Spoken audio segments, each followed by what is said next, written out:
शुरू अल्लाह का नाम लेकर जो बड़ा मेहरबान निहायत रहम वाला है।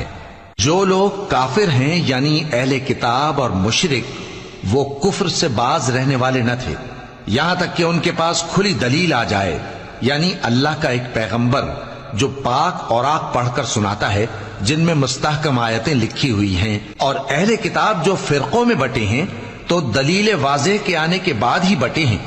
हालांकि उनको हुक्म तो यही हुआ था कि अल्लाह की इबादत करें, इताअत को उसी के लिए खालिस करते हुए यकसू होकर, और नमाज कायम करें और ज़कात दें, और यही मजबूत उसूलों वाला दीन है। जो लोग काफिर हैं यानी अहले किताब और मुशरिक, वो दोज़ख की आग में पड़ेंगे और हमेशा उसी में रहेंगे।